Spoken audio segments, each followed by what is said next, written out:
할렐루야. 네, 오늘도 하나님이 함께 하십니다. 죄송한 말씀이지만, 여성대보다 남성대가 찬양을 훨씬 잘하는데, 아침 성가대보다 훨씬 잘하는데, 그래서 한 달에 한 번 정도는 남자들 성가대를 쓰면 좋을 것 같아요. 아주 우리 교회 남자 분들이 굉장히 찬양을 잘합니다. 아침에 예수대회는 보면 소프라노와 알토가 음은 소프라노를 하는데 소프라노와 알토가 확실히 구분돼요. 그런데 우리 남자대회는 아주 춤단 쭉 이렇게 음의 은색이라고 할까 높이라고 할까 그것이 똑같은 것 같아요. 아주 잘합니다. 우리 박수 한번 치십시다. 남자들 찬양을 하면 좋을 것 같아요. 오히려. 네. 자, 이제 미끼를 던져놨습니다. 우리 한국 사람들은요, 이 진도를 좋아합니다. 진도 나가는 걸 좋아해요. 그래서 진도를 나가야 돼요. 진도 나가지 않으면 깝깝하게 생각합니다. 얼마나 깝깝한지 몰라요. 진도 안 나가면. 학교에서도 수업 진도 안 나가면 깝깝하잖아요. 근데 우리나라에서 제일 좋아하는 세계적인 목사님이 누군가는 목회자들이 제일 좋아하는 세계적인 목사님이 이 로이드 존스라는 목사님입니다. 이분은 강해 설교가 얼마나 탁월한지 몰라요.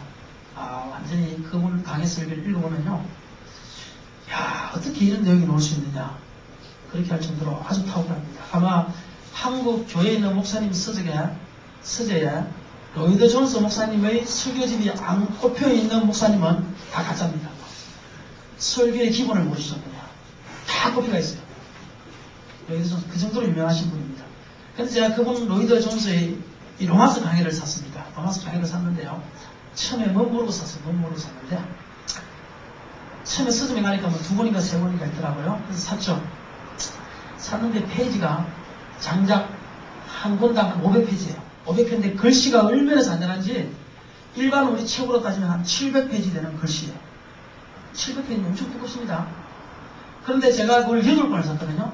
나중에 더 사게 돼가지고 8권을 샀는데 몇 장까지 나가느냐, 로마서 8장까지 나갔어. 로마서가 전체가 16장이야. 그런데 8권이면 돈이 지금 벌써 10만원이 넘는 돈이에요, 그게. 그런데 로마서 8장까지밖에 안 나가더라니까요. 이야, 도대체 로마서 하나를 가지고 얼마나 이거 울금 있는지 몰라. 막 공국을 끓여먹더만, 공국을 끓여먹어. 아니야. 원래 공국은요, 5번을 끓여야 진국이 나온대요. 근데 지금 이 소들은 이 사료를 먹기 때문에 3번 이상 못 끓이도록 되어 있답니다. 원래 이렇게 야생소는 5번을 끓일 때에 그때 진국이 나온대요. 원래 야생소는. 근데 지금 다 사료 줘가지고 3번 이상 끓여 먹고 나면 국물이 안 나온답니다. 그분은 완전히 공국을 끓여 먹더라고. 8권을 샀는데 그것도 이렇게 두꺼운 책이야. 글자가 얼마나 작은지 몰라. 8권을 샀는데 글쎄 로마서 8장밖에 안 나가니까 이게. 이야, 그거 읽다가 숨 넘어가는 줄 알았다니까. 그래서 제가 그거 전체를 읽는 거를 포기했잖아요.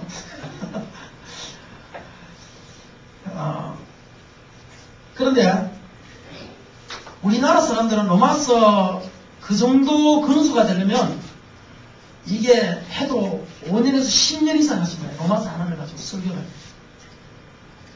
그런데 우리나라 사람은 로마서 하나 가지고 1년을 하면 난리 납니다. 진도 안 나가면 할 게 없으니까 울어먹는다 이렇게 나와요. 우리나라 사람은. 그런데 그분은 로마서 하나를 가지고 8장을 가지고 8권을 적었습니다. 그런데 진도 나가는 것이 과연 중요한가? 영인이를 공부를 가르치면서요, 이렇게 문제를 이렇게 풀도록 만듭니다. 풀도록 만들고 틀린 거를 이제 다시 그곳에서 같이 복습을 해요. 같이 보는데 알겠지? 이제 알겠어. 알겠지? 알겠어. 그 다음에 조금 이따 다시 한 번 더 그 문제를 내줍니다. 알겠지? 알겠어. 나중에 기말고사 문제 이제 풀으라고 갖다 줘요. 그 문제 맞을까요? 틀릴까요? 또 틀려. 그때는 얼마나 일받는지 몰라. 야, 이거 내가 2번이나 가르친 건데 너 뭐 들었냐? 애들 공부도 2번 알겠지 아주 모르더라니까요. 최소한도 한 5번 정도는 봐야 애들 공부도 합니다. 제가 5년을 설교를 했는데 5년 설교하는 것 동안 머릿속에 남는 것 있으면 손 들어봐요. 저도 무슨 설교인지 남는 게 하나도 없어. 머릿속에 설교한 편 5년 동안 한 것 중에서 딱 꼬집어내서 안 보고 할 수 있는 설교가 있느냐? 하나도 없어요. 없다니까요.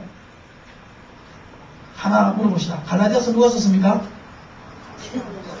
수신자는 누굽니까? 갈라디아에서 하고 싶은 중심가사는? 한 달 반복하니까 남자. 5년 동안 해도 한 달 남는데 한 달을 반복하니까 남는 게 있잖아. 이게 금도를 배운 목사님이 그렇대가 자기 아들이 사춘기 때 워낙 반항심이 많아서 아들을 데리고 금도 도당을 합니다. 근데 아들 투가하고 그때 모래시계 할 때인데 한참 금도가 유명했잖아요. 자기 아들 투가하고 사는 데는 뭐 30만 원인가 40만 원 들었는데 그 목사님은 나이가 들어서 몸이 느리기 때문에 많이 두드려 맞습니다. 그러니까 좋은 걸 사야 됩니다.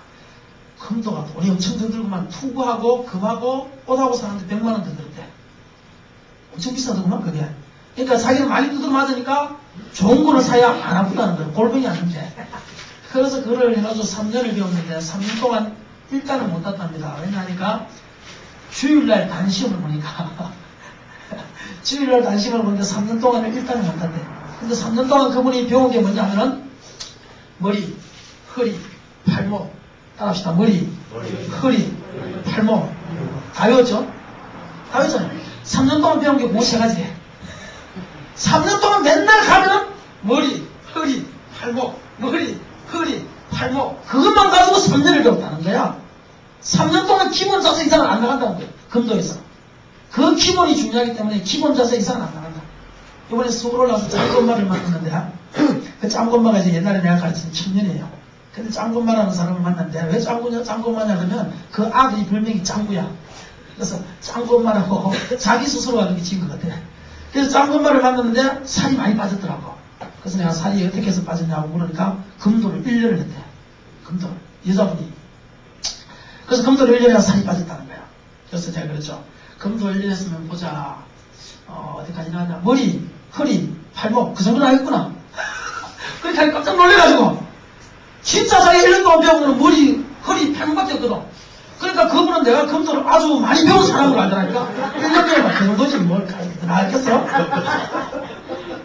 그래서 아주 궁금해하기에 내가 이야기를 해주지. 내가 배운 게 아니고 3년 배운 분이 이야기하는데 머리, 허리, 팔목밖에 안 나가더라. 정도를 이야기를 해주니까 그때서 이해를 합니다. 3년 동안 줄기차게 배운 것은 머리, 허리, 손목. 금도의 가장 기본이라는 거예요. 그게 안 되면 다른 건 다 안 된다는 거예요. 우리는 성경의 기본 교리를 며칠 만에 배웁니까? 교회에서 보통 일반적인 교회에서 새신자 들어오면 몇 주 과정이죠? 4주 과정이죠. 4주 만에 오면 기본 교리 다 끝나요. 그러니까 10년이 되든 20년이 되든 남는 게 아무것도 없는 거예요. 몇 주 만에 배웠기 때문에 4주 만에 배웠기 때문에 이게 뭔가 문제가 있다. 우리는 기초를 튼튼해야 된다. 제가 탁구를 치다가 포기한 이유가 있습니다. 뭔지 아십니까? 저는 기초를 안 배웠어요. 탁구를. 그냥 혼자서 탁구장 가서 배웠어요. 그러니까 이 어느 정도 실력이 딱 올랐으니까 그 다음부터 늘지를 않아요. 그 자리에서 딱 멈춰버려요. 그리고 나이가 들고 몸이 늦어지니까 실력이 줄어요. 옛날에 나한테 쳤던 애들이 2년만 배우면 나를 차고 올라가요. 아이고 이러다가 내가 맹꼴찌 되겠다해서 안 배우잖아요. 안 가잖아요. 차라리 옛날 실력을 갖다가 그들이 머릿속에 기억하고 있는 게 낫지. 내가 그래서 이상한 거 사고 안 치려고 그랬는데 옛날 실력을 머릿속에 기억하고 있는 게 낫지. 괜히 그거 치다가 주면 이게 망신살이거든. 그래서 웬만하면 내가 지금 탁구 안 치려고 옛날에 나한테 쳤던 사람하고는 이 기초가 없으니까 어느 정도 올라가면 거기서는 제자리에서 멈춰버리든지 내려앉든지 둘 중에 하나지 더 이상 올라가지 않더라 이겁니다. 여러분 교육은 반복입니다. 우리가 반복해야 교육이 된다. 영성 세미나도 마찬가지지 않습니까? 이야기 들어보면 뭐 지난달에 했던 거 똑같은 이야기에 보면 뭐 별다른 내용도 없어. 또 설교 시간 다 했던 내용이야 보면. 에? 그런데도 그 3년을 배우고 앉아있어야 되는데 야 참 이거 그게 뭡니까? 반복을 통해서 지식의 전달이 아니라 삶을 그렇게 살도록 만들어주겠다 그거예요. 그 영성 세미나의 목적이 뭐냐? 지식 전달이 아니라 뭡니까? 자기가 가르치는 그 삶대로 사는 삶을 만들어주겠다. 3년 동안. 다른 건 놀고 기대하지 마십시오. 했던 것도 하고 했던 것도 하고 했던 것도 합니다. 제가 예언합니다.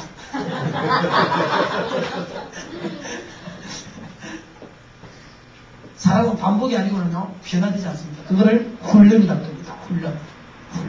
사람은 똑같은 것을 훈련하지 않고는 그 삶이 나오지 않습니다. 누구나 다 그래요. 원수도 마찬가지고 사람도 마찬가지고 하나님 만든 피조물 세계는 전부 다 훈련, 반복되는 훈련을 통해서 성장되고 그걸 통해서 올라가는 거지 지식 전달을 통해서 이해를 통해서 되는 것이 아니다. 수학도 마찬가지예요. 아무리 가르쳐놔도 이해해요. 풀어. 못 풀어요. 죽어도 못 풀어. 계속 반복적으로 풀고 똑같은 문제 풀고 또 풀도록 만들 때 그때 걔가 그 문제를 푸는 겁니다. 자, 복습합니다. 사도. 자, 제사는 누굽니까? 사도 바울. 수신자는 갈라디아 교인. 근데 사도라는 것은 어떤 사람이라고 그랬습니까? 사도는 하나님, 그러니까 사람에게서 난 것이 아니라 예수 그리스도와 그를 죽은 자 가운데 살리신 하나님에게서부터 난 것이 사도다. 그리고 사도는 언제부터 택임받았다고요?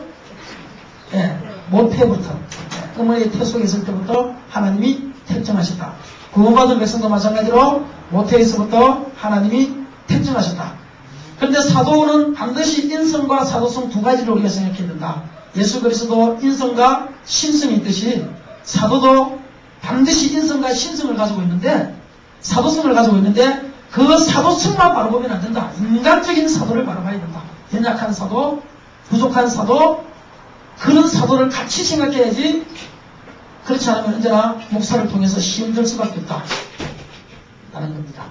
그러니까 언제나 인간성인 목사를 바라보고 더불어 하나님께서 기름 부어주신 택함 받은 그것의 목사로서 바라볼 때 여러분들 시험 들지 않습니다. 안 들고 오히려 그 목사도 올바른 사람으로서 살아나갈 수 있다는 거예요. 그러니까 연약함을 인정해야 된다. 그래서 그 인성을 채워줘야 됩니다. 여러분. 인성을 안 채워주면요. 목회가 인간성인 어떤 이런 감동, 목사의 부분을 채워주지 않으면 목회가 지친다. 성도들도 마찬가지 아닙니까? 목사가 설교를 통해서든 기도를 통해서든 뭐를 통해서든 성도의 허전함을 혹은 교육을 통해서든 세미나를 통해서든 허전함을 채워줘야 그 사람들이 감동받는 거 아니에요. 그럴 때 그분들이 열심히 하는 것 아닙니까? 마찬가지 사도도 목회자도 인간성을 감동으로 성도들이 채워줄 때 그때 목회자는 여기서 죽어도 조사원이 이 고백이 나오는 거거든요. 그러니까 목사로서만 바라보면 절대 여기서 죽어도 조사원이 안 나옵니다. 여기를 떠나도 조사원이 이런 고백이 것이 사람이 끈끈한 정이라는 게 그래서 중요한 거예요. 끈끈한 정. 그렇죠? 그래서 사도 바울은 보십시오.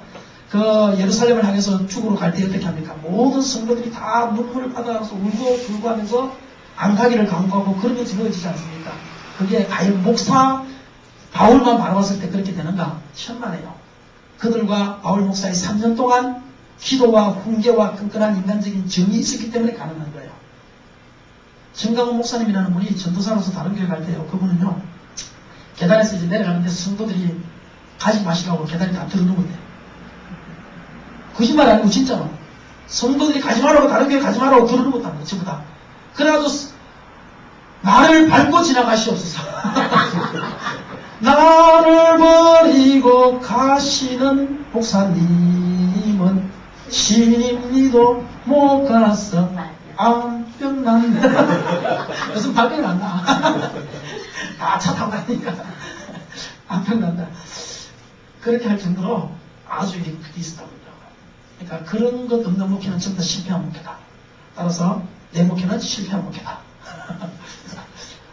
다 실패한 목회야. 그런 거 없는 목회는. 끈끈한 정이 있어서 내가 떠나고 싶을 때 눈물로서 떠나기 싫고 성도들이 보내기 싫고 그런 것 가운데서 하나님의 사명 때문에 어쩔 수 없이 떠나가는 그런 목회가 성공한 목회지 그렇지 않은 목회는 전부 다 실패한 목회야. 그렇지 않은 성도들은 전부 다 실패한 성도야. 목회자와의 관계 속에서. 하나님과의 관계 속에서 어제 우리가 성경 공부할 때 하나님과의 관계 속에서 하나님께 잘하면 하나님이 어떻게 합니까? 인정합니다. 맞죠? 근데 하나님께 인정하면 하나님께는 잘하고 인정받고 목사한테 못하면 목사는 인정합니까? 안 합니까? 추구도 안 하지 나는. 그럼 하나님한테만 인정받으라 이거지. 근데 하나님한테 좀 못해도 목사한테 잘하면 하나님은 인정 안 할지 모르지만 누구를 인정합니까? 목사는 인정하지. 근데 사람은 인정이야, 인정. 사도성과 인정, 인간성인데 인간성인 그 목사가 그렇게 되는 거예요, 이게. 그렇습니다. 그러니까 하나님한테 잘하고 누구한테 잘해야 된다? 예, 이제까지는 엎드려서 절받겠습니다. 자, 그런데 바울이 사도가 되고 난 다음에 경로가 있습니다. 경로. 자, 처음에 어디로 갔습니까? 그가 16장 11절 이후에 보면 그거 어디 갔죠? 13절, 15절. 그러니까 그리스도의 은혜로 하나님께서 나를 택하셨을 때 내가 곧 혈육과 의논하지 아니하고 15절인가요? 16절인가요? 내가 혈육과 의논하지 아니하고 어디로 갔습니까? 네? 아라비아로 갔다가 네. 아라비아로 갔다가 다시 다메섹으로 갔죠. 다메섹으로 갔다가 그 다음에 예루살렘으로 갔다가 그 다음에 어디로 갔습니까? 그 다음에 길리기아와 수리기아, 그죠? 길리기아와 수리아로 갔다. 자, 그 다음에 또 어디 갔는가 하면 2장 1절에 보면 다시 예루살렘으로 갑니다. 네? 2장 1절에 보면 다시 예루살렘으로 가요. 그러니까 이 바울 사도가 바로 하나님 앞에 부름받았을 때 사도가 된 것이 아니라 그가 아라비아에 갔다라는 사실을 기억해야 됩니다. 이 아라비아에서 사도 바울이 말씀을 받고 갈라디아서를 썼다고 그렇게 이야기했던 거예요.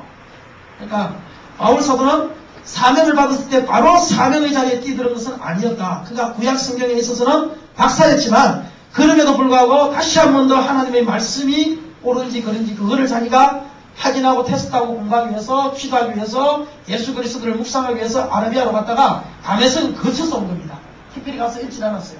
다메섹을 갔다가 다시 예루살렘에 와서 베드로와 주의 형제 야고보를 만나고 그 다음에 길리기아와 수리아에 가서 전도를 하고 그곳에서 하나님께 영광을 돌리고 다시 14년 만에 예루살렘으로 다시 한 번 더 돌아오는 그것이 바로 바울의 전도 여행입니다.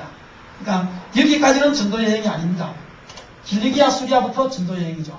그러니까 안디옥에서부터 시작해서 길리기아 수리아로 해서 이제 복음을 전하는 이러한 과정을 거쳤다라는 거. 자, 그런데 우리 오늘은 이 사도와 경로, 이건 우리가 이제는 다 기억할 테고요. 오늘은 우리가 중점적으로 복음과 다른 복음에 대해서 우리가 몇 가지만 한 보고자 복음, 다른 복음. 자, 계속 제가 반복하는 말이 복음과 다른 복음인데, 자, 다른 복음, 지금 다른 복음은, 성경에서 말하는 다른 복음은 저주받을 복음입니다. 그죠? 그런데 지금 여기서 말하는 다른 복음은 저주받을 복음이 아니라 그냥 잘못된 복음으로 이렇게 이해를 하시면 되겠습니다. 자, 복음과 다른 복음의 차이가 뭐냐? 자, 복음은 어떤 겁니까? 첫 번째, 복음이라고 하면 뭐니 해도 무엇을 따라야 됩니까? 성령. 이거는 누가 모르고도 성령의 법을 따라야 됩니다, 복음은. 복음은 언제나 성령께서 역사하세요, 성령께서. 성령을 떠나온 복음은 절대 없습니다. 성령. 내가 살아도 성령의 역사 가운데 성령의 다스림을 통해서 구원도 성령을 통해서 하나님의 자녀가 되는 것도 성령을 통해서 성령의 다스림을 통해서 전부 다 성령의 인재 가운데서 성령을 통해서 우리가 이 복음을 다룰 수 있다. 그러면 다른 복음은 성령과 반대되는 것이 뭐겠습니까? 예? 사람을 쫓는 건 아예 복음도 아니죠. 율법을 쫓는 것은 다른 복음입니다. 지금 여기서 말하는 성경에서 말하는 여기서 말하는 건 율법주의입니다. 갈라디아 율법주의, 다른 복음을 사도 바울이 저주받아야 된다라고 말하는 것은 갈라디아 율법주의를 이야기합니다. 그러니까 율법을 따라서 교회 안에서 살아가야 된다라고 하는 사람은 반드시 저주받아야 된다라고 바울 사도는 기록하고 있는 겁니다. 그러니까 성령을 받는 율법입니다. 그러니까 내가 율법으로 사느냐 성령으로 사느냐 그거를 반드시 우리가 짚고 넘어가야 된다. 그런데 우리 한국에는요 율법은 따르지 않습니다. 지금 뭐를 따르는가? 내가 율법입니다. 내가 율법을 다른 말로 하면 내가 복음입니다. 내가 복음. 우리 한국에 있는 모든 지금 제도와 모든 여러분들이 신앙생활 했던 것은 전부 다 내가 율법이에요. 내가 율법. 이 율법은 아닙니다. 왜 아니냐? 만약에 율법을 지킨다면 여러분들이 교회 올 때 자가용 운전해가지고 오죠. 그렇지 않습니까? 자가용 운전하는 건 전부 다 율법이 다 걸리는 거예요. 운전하면 안 돼요. 절대 자가용 운전하면 안 됩니다. 가스 불 켜잖아요? 절대 이 율법을 따르면 가슴을 치면 안 돼요. 한국교회는 율법은 없습니다. 이해하시겠습니까? 한국교회 아무도 율법 지키는 사람 없습니다. 나는 율법을 지켜야 된다고 말하지만 그 사람 아무도 율법 지키는 사람 아무도 없습니다. 다만 무슨 율법입니까? 내가 율법입니다. 성경하고 다른 내가 율법이에요. 자기가 기준인 율법이고 자기가 신앙생활에 온 그 과거의 율법이고 또 선배들에게 배웠던 그 율법일 뿐이지 성경적인 율법은 지금 아무것도 없다는 거예요. 남아있는 게 없습니다. 여러분 한국 지금 남자들이 할례를 하죠. 할례 하지 않습니까? 할례가 뭡니까? 할례. 포경수술이 할례입니다. 자, 한국 애들 포경수술합니다. 근데 한국 사람은 기독교인이든 비기독교인이든 전부 다 할례를 받습니다. 참 이 복인지 안 복인지 모르겠는데 근데 이 갈라디아서에 말 따지면 할례를 받는 게 잘못됐다 이렇게 하는 거예요. 구원받기 위해서 할례 받는 거 잘못됐다고. 그런데 중요한 것은 뭐냐?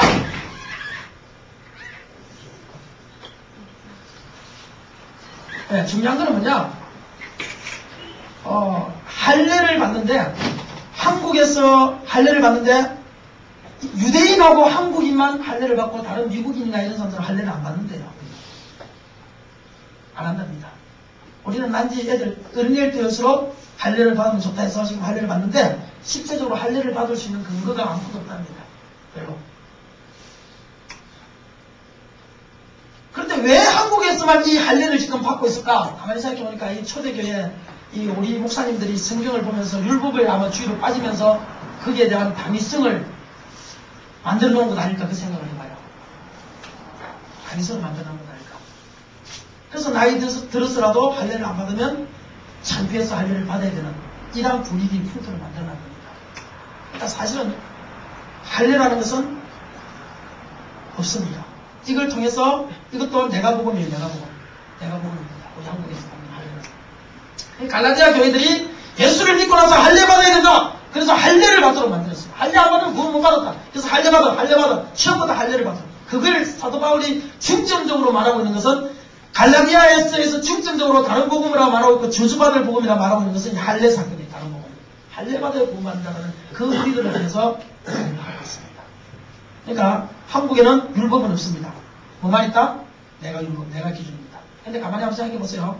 한국에 있는 율법을 가만히 한번 생각해 보시면 과연 그게 성경적인 율법이냐? 성경적인 복음이냐? 아니라는 거예요. 여러분, 복음을 전하기 위해서는 반드시 그 지역의 문화가 필요해요. 제가 이번에 교육을 받으러 왔는데 귀신에 대해서 이렇게 이야기합니다. 자, 귀신이 있는데 미국에도 귀신이 있고 우리 한국에도 귀신이 있죠? 참 웃겨요. 한번 보십시오. 미국에도 귀신이 있고 한국에도 귀신이 있는데 우리 한국에서는 귀신 보고 물으면 야, 너 귀신 너 어디서 왔냐? 이러면 뭐라고 말해요? 귀신 안에 어디서 왔니? 하면 에? 뭐라고 이야기합니까? 에? 아니요. 22대 조상 귀신이다 이래요. 나는 16대 조상 귀신이다 이래요. 그래서 가게의 저주를 끊어야 된다는 그 책이 왜 베스트셀러가 됐는가? 지금 우리가 저주받고 있는 예수 믿고 나서 저주받고 있는 이 모든 것이 조상 22대 귀신에서부터 혹은 16대 귀신에서부터 내려온 거기 때문에 그 16대 귀신을 끊어야 하나님의 축복이 임한다. 이게 가게의 저주를 끊어라 그 내용이에요. 우리 한국 귀신들을 물으면 귀신 쫓아내는 목사님들이 물으면 전부 다 나는 너 16대 조상 귀신이야. 나는 너 13대 조상 귀신이야. 다 이렇게 해야 돼요. 근데 미국에는 그런 말을 할까요 안 할까요? 미국 귀신들은. 귀신은 똑같은 귀신 아닙니까? 근데 미국 귀신들은 22대 조상에서 왔다 이렇게 할까요 안 할까요? 거기는 안 합니다. 거기는 무슨 귀신이라는 거면 나는 욕심 귀신이다. 나는 정욕 귀신이다. 나는 탐심 귀신이다. 나는 교만 귀신이다. 나는 또 뭐가 있습니까? 나는 거스리는 귀신이다. 나는 분열 귀신이다. 이런 식으로 기능적인 것을 이야기를 합니다. 기능적인 것. 왜 귀신들 똑같은 귀신임에도 불구하고 한국 귀신들은 조상 귀신이다 그렇게 이야기하고 서양에서 쫓아내는 귀신들은 기능적인 것을 이야기하느냐? 그것은 문화 때문에 그래요. 문화 때문에. 한국에는 제사 문화가 있습니다. 그래서 제사 제도 이런 문화가 있기 때문에 그 귀신이 그 문화를 사용하고 있는 거예요. 나는 이 조상 귀신이다. 그렇게 하는 겁니다. 그런데 미국이라는 이런 나라는 조상이라고 생김의 자체가 없습니다. 조상 귀신 자체가 없어요. 그러니까 나는 22대 조상 귀신이다 이런 말해봐야 지만 미친 귀신 되는 거야. 그러니까 그 귀신은 뭐라고 말합니까? 나는 욕심 귀신이다. 나는 탐욕 귀신이다. 나는 교만 귀신이다. 자기의 직책을 이야기해요. 직명을 이야기해요. 나는 교만에서부터 온 귀신이다. 이 사람이 너무 교만했는데 그 교만을 탐구해서 내가 이 사람 심령 속에 들어간다. 에? 나는 이 사람이 분열시키려는 그 마음이 있었는데, 분을 내는 그 마음이 있었는데, 그것을 틈타서 내가 들어가서 분열 귀신이 되었다. 미국인은 다 이렇게 합니다. 어떤 게 맞는 것 같아요? 어떤 게? 미국 귀신이 많은 네. 근데 중요한 건 뭔가면은, 미국에서 귀신을 쫓아내던 목사님이 한국에 와서 이제 개척교회를 하면서 귀신을 쫓아냈는데, 그 목사님 앞에서는 어떤 귀신을 이야기했을까요?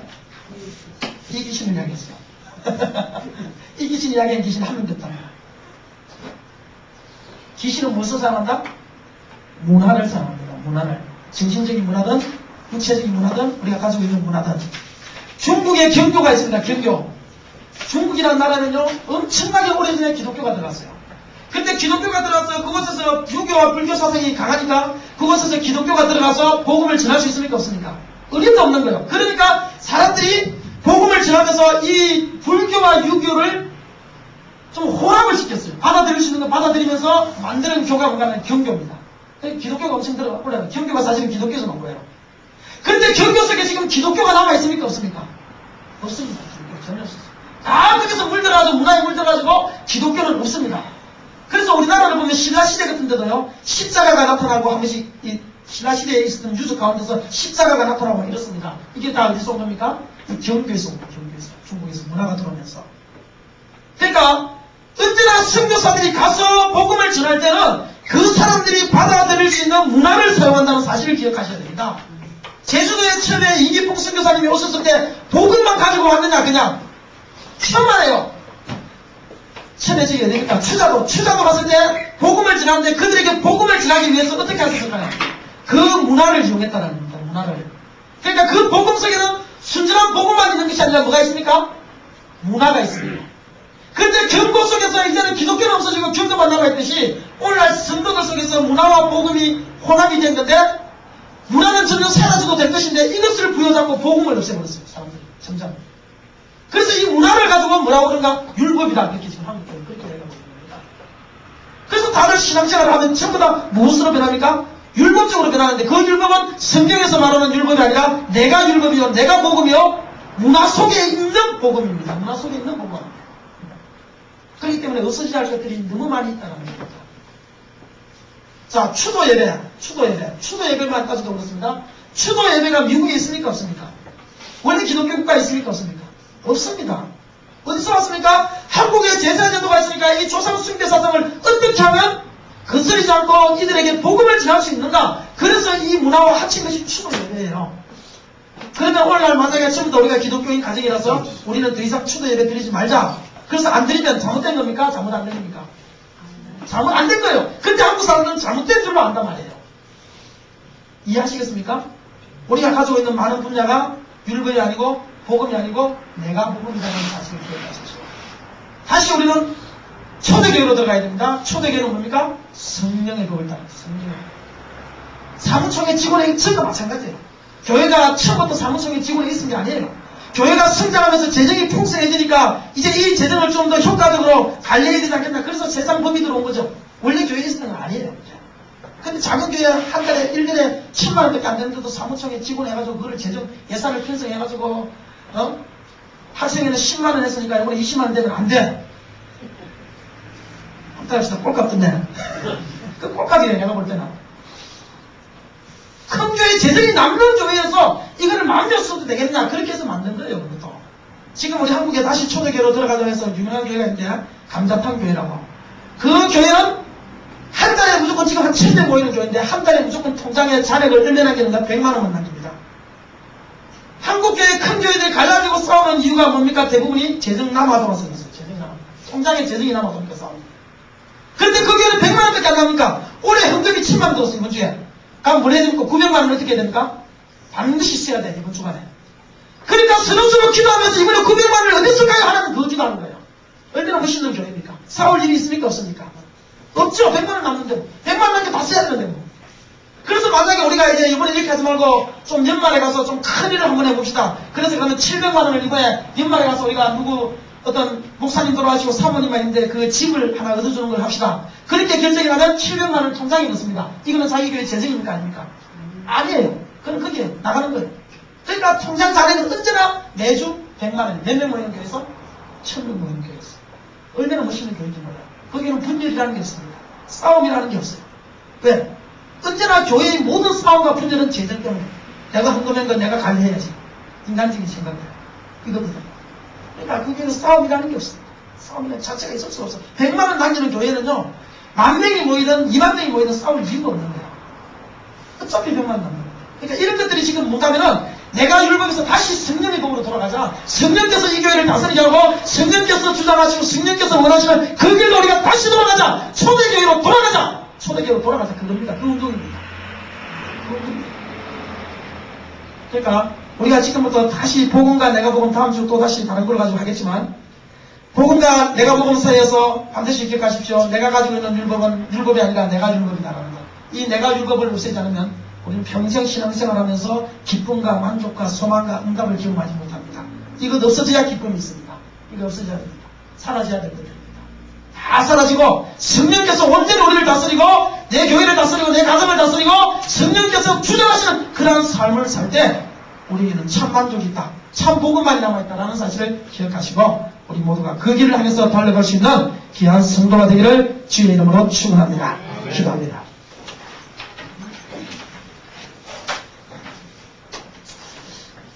은혜로우신 하나님 아버지, 하나님께서 우리를 사랑하셔서 복음을 주셨는데 시대가 변하고 하나님 아버지 세월이 가고 신앙이 연륜이 깊어지면서 우리 속에 세상 문화가 들어오고 세상 습관이 들어오고 세상 인성이 들어옴으로 말미암아 하나님의 뜻과 거리가 먼 것들이 많이 생겼습니다.